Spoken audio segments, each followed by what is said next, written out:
My name is Amelia, and only now, after months of choking on this knot in my throat, have I found the courage to tell what happened. To put into words what has been trapped inside me like a suffocated scream, like a wound that never fully heals because you can't stop picking at it, trying to understand where everything fell apart. Sometimes, when I close my eyes, whether in the morning when I wake up or at night when the silence becomes too tight, I can still hear the sounds of that house with a clarity that actually hurts. The creaking of the iron gate when someone pushed it in a hurry. The cracking of the wooden floor that betrayed every step, every midnight trip to the kitchen, every movement through the living room. The soft, almost musical echo of mornings when I woke up early, before the sun rose, just to prepare my daughter's coffee exactly the way she liked it, strong, very hot, with 2 spoons of sugar. I did that every single day. Religiously. Like a sacred ritual that I never questioned. Because that was how I showed love, you know? That was how I said, I'm here, you're not alone, I take care of you. Even when she no longer needed me to wake her up.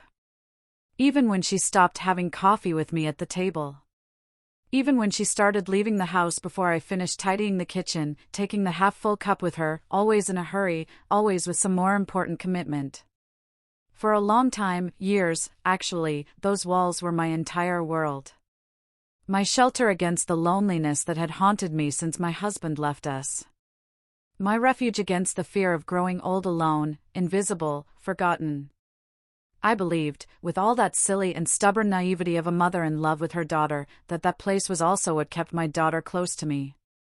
That as long as that house existed, with its leaks in winter, with its yard full of jasmine, with the living room where she grew up, we would both be connected by something greater than time and life's changes. I believed that house was our story. Our bond. Our living memory. But I was wrong. So profoundly and painfully wrong that I still feel ashamed of myself. The distancing didn't happen overnight. It wasn't dramatic. There was no specific moment when everything collapsed. It was like a shadow that creeps through the corners of the room without making a sound, slowly taking over until you realize you're living in the dark and can't even remember when someone turned off the light. I noticed she avoided certain conversations. When I asked about work, about friends, about that guy she was getting to know, she responded with monosyllables. It was fine. Nothing much. We'll talk later. But that later never came. She got irritated with small things, a pot out of place, the TV a bit too loud, my habit of folding towels differently than she did. Things that were invisible before suddenly became reasons for tension. And the worst part, she looked at me differently. As if I took up too much space. As if my presence were a constant inconvenience, an obstacle between her and the life she really wanted to live. I felt it on my skin, in my chest, in the pit of my stomach. That look that says you don't belong here anymore without needing to use words. At first, I made excuses. Difficult phase at work. Tiredness. Stress. Romantic problems she didn't want to share with me. Mothers always do that, don't they? We make up explanations to justify what hurts us because recognizing the truth is unbearable. It's almost a curse. We prefer to suffer in silence than admit we're being rejected by our own daughter. I started to police myself. To speak less. To take up less space. To walk more quietly through the house, as if I were an intruder. I stopped turning on the TV in the living room because she complained about the noise.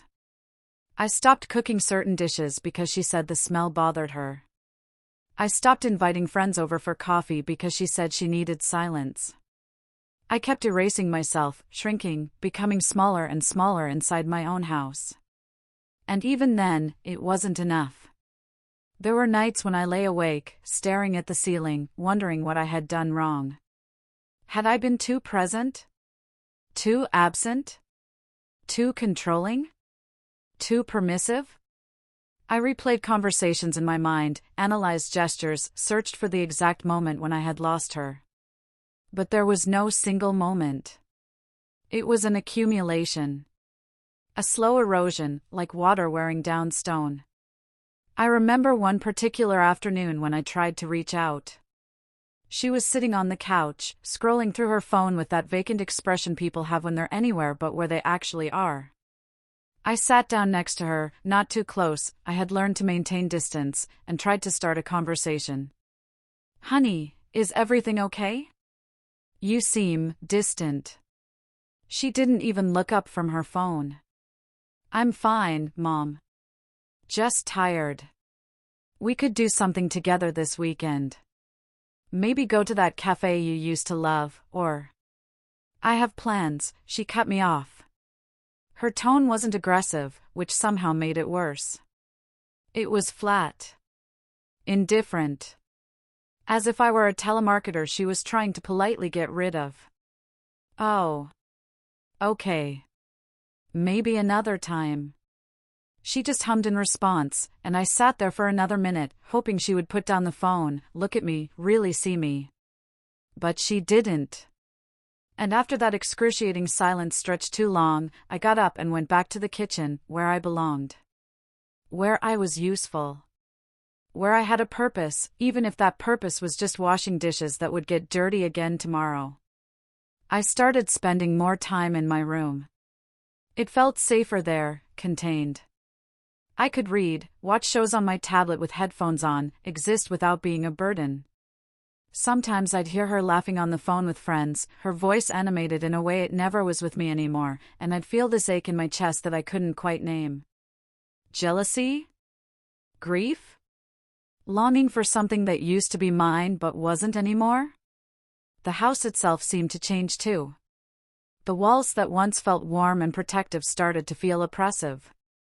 The rooms where we'd shared so many memories, Christmas mornings, birthday parties, late-night conversations when she was a teenager and actually wanted to talk to me, now felt like museums to a past that no longer existed. I'd walk through them and feel like a ghost haunting her own life. I remember the kitchen particularly vividly. That kitchen where I'd spent thousands of hours cooking her favorite meals, packing her school lunches, baking cookies for her friends. The wooden table where she'd done her homework while I helped her with math problems, where we'd played board games on rainy Sundays, where she cried over her first heartbreak while I held her hand and promised her it would get better. Now that table was just a piece of furniture. We rarely ate there together anymore. She'd grab food and take it to her room, or eat quickly standing by the counter before rushing off somewhere. The table had become a symbol of everything we'd lost, and every time I looked at it, I felt that loss like a physical weight. I tried to talk to friends about it, but they didn't really understand. "Oh, that's just how kids are these days," they'd say. "They need their independence. Give her space, she'll come around." But this felt different. This wasn't normal teenage rebellion or young adult independence. This was rejection.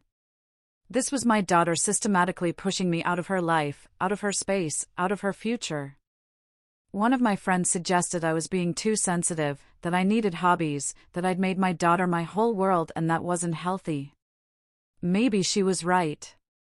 Maybe I had put too much of myself into motherhood, into that house, into the idea of us as a unit. But how do you just stop? How do you turn off love? How do you stop caring about someone who once was literally part of your body? The months dragged on like this. Me, shrinking further and further. Her, growing more distant and irritable. The house, once alive with warmth and laughter, becoming quieter and colder with each passing day. I developed little habits to cope. I'd wake up even earlier, before dawn, so I could have the house to myself for a few hours. I'd sit in the living room with my coffee, watching the sun come up through the window, and pretend that everything was okay. That this was my house, my sanctuary, my home. Before she woke up and her presence reminded me that I was an unwelcome guest in my own life. I stopped buying fresh flowers for the dining table because she complained about the mess when petals fell. I stopped playing music because she said it distracted her. I stopped cooking elaborate meals because she'd grab something quick or order takeout instead. I stopped suggesting we watch movies together because she always had something else to do. I stopped. Until I wasn't really living anymore. I was just existing in the margins of her life, taking up as little space as possible, trying to be invisible. But even invisible wasn't enough. Then came that day. That ordinary, gray-skied day with nothing special about it. One of those days you never expect will change your life forever. She came home from work early. I heard the car pull into the driveway, heard her footsteps, heavier than usual, purposeful, coming up the walkway. She opened the door, threw her bag on the couch, something I hated but never complained about anymore, and came straight to the kitchen where I was peeling potatoes for dinner. She stood there, staring at me. I felt a chill run down my spine. The kind of chill that comes from inside, that has nothing to do with temperature. "Mom, we need to talk." My heart started racing. I put down the knife. I dried my hands on the dish towel slowly, trying to buy time, trying to prepare myself for whatever was coming next. We sat at that table. Her, on that side, with that firm look I didn't recognize. An adult's look. The look of someone who's already made a decision and won't back down. Me, on the side, with my hands trembling hidden under the table, trying to seem calm, trying not to fall apart before even hearing what she had to say. And then she spoke. In plain words, clear as water, direct as a knife. "I think it's time for you to move out, Mom. I need my space. I need to live my life. This would be better for both of us." Better for whom? That question got stuck in my throat. I couldn't speak. Couldn't scream. Couldn't cry.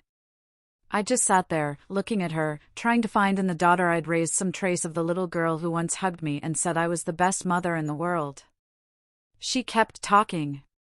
Said I deserved to start over, that I was still young, that I had the right to live my own life. She used all those ready-made phrases people use when they want to disguise selfishness as generosity.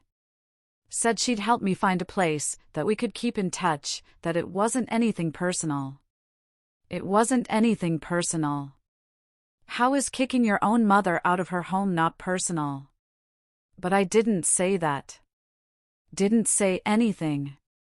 I just nodded, got up from the table, and went to my room that was mine, but that suddenly seemed to have become hers too, because everything in that house was now her property, her project, her future. My hands were shaking so badly I had to sit on the edge of my bed and grip the mattress to steady myself. I felt like the floor was tilting, like gravity had shifted and I was about to fall off the edge of the world. My breath came in short, painful gasps. Was this a panic attack? A heart attack? Or just the physical manifestation of a heart breaking? I kept replaying her words. Time for you to move out. Not, I think I should get my own place. Not, maybe we should talk about our living situation. But time for you to move out. From the house I'd lived in for 23 years. From the house where I'd raised her. From the house that held every memory of her childhood, of our life together, of the family we once were. I spent that entire night awake. Couldn't sleep a single minute. I wandered through the rooms of the house like a ghost, as if I were saying goodbye to every corner, every memory, every piece of myself that had been absorbed into those walls. I touched the walls of the living room where I'd hung her first drawing from school, a crayon picture of our house with two stick figures holding hands, labeled Mommy and Me. I ran my hands over the furniture I'd chosen so carefully, one by one, over the years. Each piece had a story. The couch we'd bought when she was 6, after saving for months. The bookshelf I'd assembled myself while pregnant with her, determined to fill it with books for her future. The coffee table with the small burn mark from when she'd left a hot mug there as a teenager and been so worried I'd be angry, but I just hugged her and said furniture could be replaced. I looked at the old photos in the hallway, birthdays, Christmases, trips, smiles that seemed so genuine, and wondered at what point all of that became a lie. Or had it always been a lie? Had I been the only one who felt the magic? Had I built an entire fantasy on a foundation that only existed in my head? In her childhood bedroom, long since converted to a home office for her, I stood in the doorway and remembered. The rocking chair where I'd nursed her at 3 a.m, exhausted but also somehow energized by her tiny warm body against mine. The window where we'd watched for the first snowfall every winter. The closet where she'd hidden during thunderstorms until she was 8, and I'd sit on the floor outside and read to her until the storm passed. I went to my own bedroom and opened the drawer where I kept special things. Her baby hospital bracelet. Her first tooth. Report cards. Mother's Day cards with glitter and crooked lettering, to the best mom in the world. I love you, Mom. You're my hero. When had I stopped being her hero? When had I become her burden? It was there, sitting on my bedroom floor at 4 a.m, surrounded by memories that now felt like evidence of a crime I didn't know I'd committed, that I understood something terrible and liberating at the same time. There was nothing left to protect. The house didn't unite us. It wasn't our bond. It was just a construction of bricks and cement that I'd romanticized, that I'd transformed into a symbol of something that maybe never existed the way I'd imagined. And in that moment, in that cold and cruel early morning, something inside me changed. It wasn't anger. It wasn't revenge. It was something deeper. It was the understanding that I needed to save myself. That no one was going to do it for me. That if I kept erasing myself, diminishing myself, making myself smaller, one day I would simply disappear completely. The next morning dawned ugly. The kind of ugly that seeps into your bones. Heavy gray clouds hung low over the city like a wet blanket, blocking out any hint of sun. The air was thick with moisture, that oppressive humidity that comes before a storm. By the time my daughter left for work, barely mumbling a goodbye, not even looking at me, the first drops of rain had started to fall. I stood at the living room window, watching her car disappear down the street, watching the rain begin to fall harder, turning the world outside into a blur of gray and water. The sky was the color of concrete, of ash, of things dying. It matched how I felt inside. The rain came down heavier, drumming against the roof, streaming down the windows in thick rivulets. The gutters overflowed, creating small waterfalls at the corners of the house. The jasmine bushes in the yard drooped under the weight of water. Everything looked cold, miserable, forsaken. And it was in that ugly, gray, rain-soaked morning that I made the most unexpected decision of my life. Perhaps the boldest. Perhaps the most painful. And, without a doubt, the most definitive. I sold the house. Just like that. Without warning. Without consultation. Without asking permission. My hands were shaking as I picked up the phone, from cold or from fear, I couldn't tell. I called the realtor who had left his card in our mailbox weeks earlier offering good prices for properties in the neighborhood. He answered surprised because it was early, surprised that anyone would call on such a miserable morning.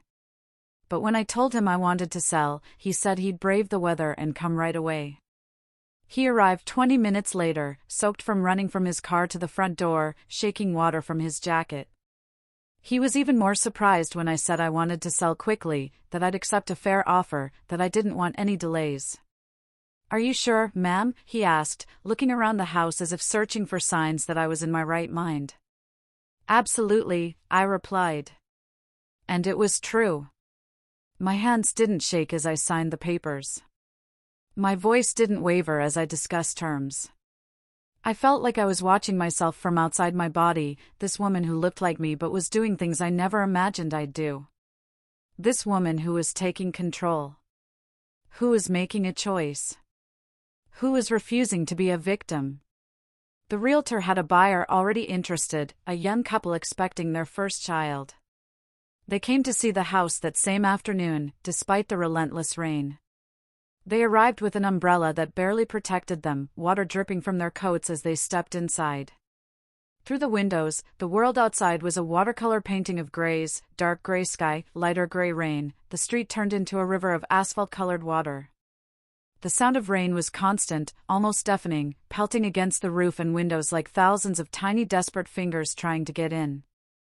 I watched them walk through the rooms, pointing excitedly at features despite the gloomy weather, talking about which room would be the nursery, discussing paint colors.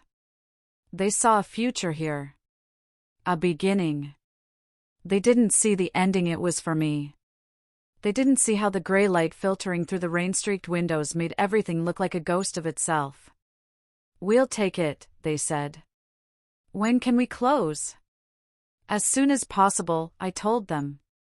We agreed on a closing date just 2 weeks away. The realtor said it was the fastest sale he'd handled in years. He kept asking if I was sure, if I needed time to think about it, if I wanted to talk to family first. Each time, I said no. I was sure. I didn't need time. My family was exactly who I was moving away from. Over the next few days, the weather didn't improve. It rained continuously, that cold, persistent rain that makes you feel like the sun might never come back. The sky remained a uniform gray, pressing down on the city like a lid. While my daughter came and went from work, running from her car to the house with a jacket over her head, complaining about the weather, never noticing the papers I was hiding, the decisions I was making, I continued the process. The rain made everything harder and more surreal. When I went to sign the final papers at the realtor's office, I had to wade through puddles, my shoes soaked through by the time I got inside. The documents felt damp in my hands. Outside the office window, I could see the rain streaming down, turning the world into a liquid blur. It wasn't easy packing in that weather. Every object carried a story, and the gray light made everything look sadder, more abandoned. The chipped cup I used every morning, a gift from my mother before she passed.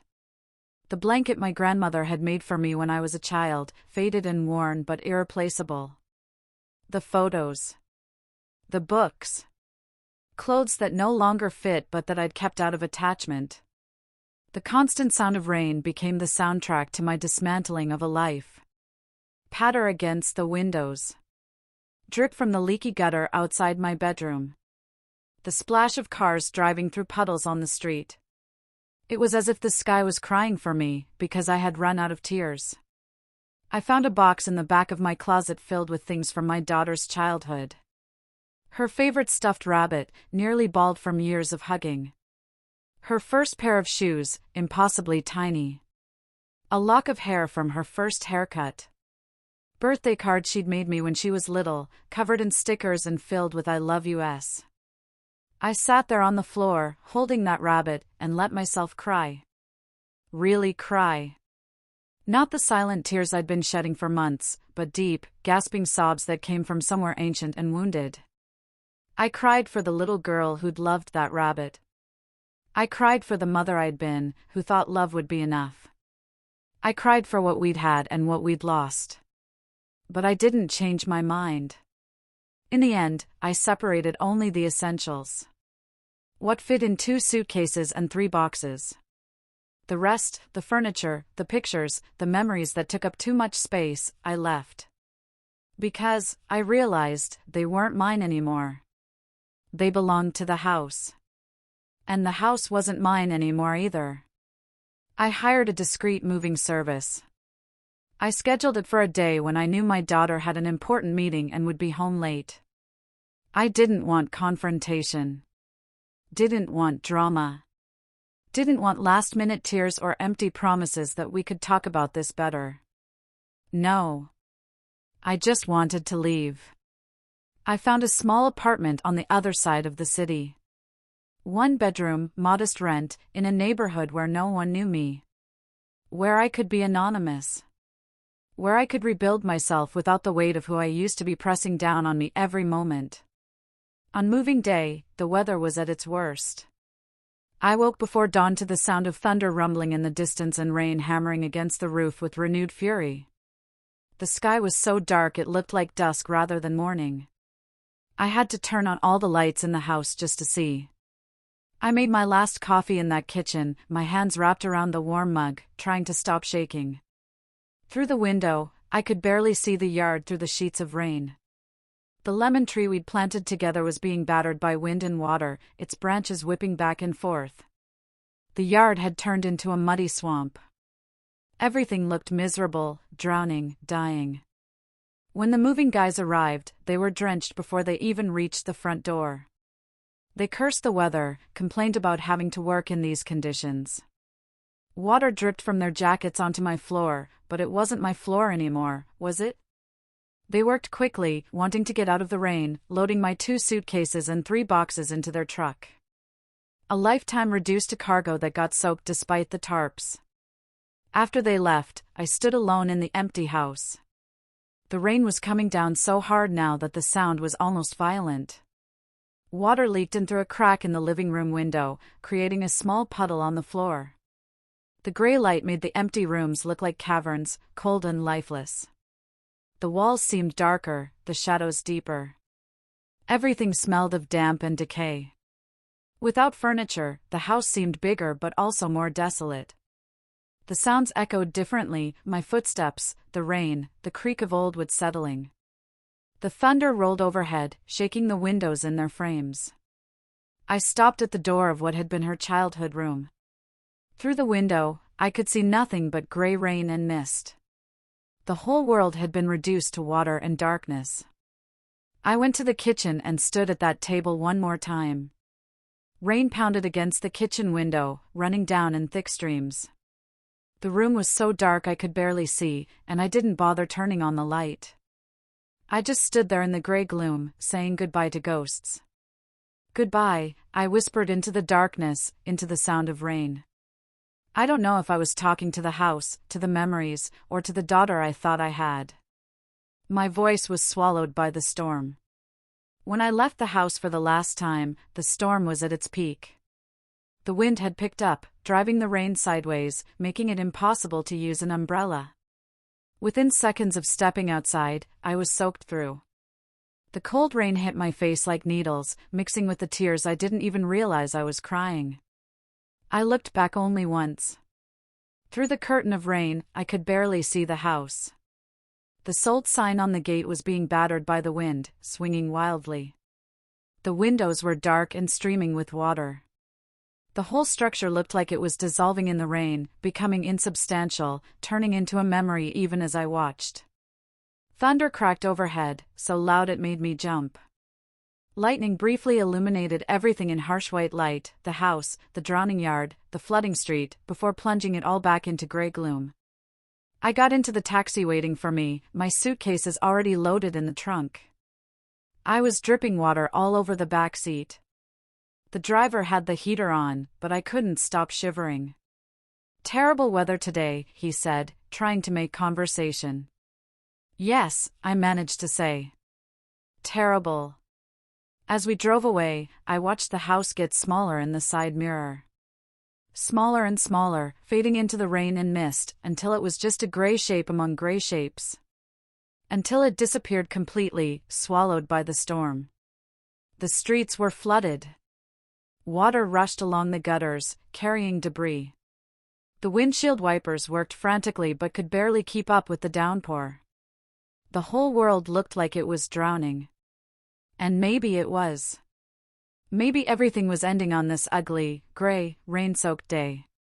Maybe that's how things end. Not with fire or drama or grand gestures. But with rain. With cold. With gray. With the slow, relentless washing away of everything you thought was permanent. I left before she came back. Before she realized that her urgency to see me leave had resulted in something far more definitive than she could ever have predicted. I didn't leave a note. I didn't leave explanations. I thought about writing something, so many times I picked up paper and pen, started sentences I never finished. Dear daughter. I hope you understand. It wasn't easy, but in the end, I wrote nothing. Because I realized that sometimes silence says more than any words. And I wanted her to understand the depth of my silence. I wanted her to feel the emptiness I'd felt. I wanted her to look for me in the empty rooms and realize, maybe too late, what she'd lost. She called me 3 days later. 17 missed calls. Desperate messages. Mom, where are you? What did you do? We need to talk. Please call me. I didn't answer. Not right away. I needed time. I needed distance. I needed to learn how to breathe again. I imagine her coming home that day, tired from work, maybe annoyed because I hadn't texted her back like I usually did. I imagine her walking into the house and noticing something was off. Maybe the silence was different. Maybe the air felt different. I imagine her calling out for me. Mom? No answer. Mom, are you home? Still nothing. I imagine her walking through the rooms, her confusion growing with each empty space she encountered. The living room, bare. The kitchen, stripped of my personal things. My bedroom, cleaned out. I imagine her standing in my doorway, trying to process what she was seeing. Did she panic? Did she cry? Did she immediately call me?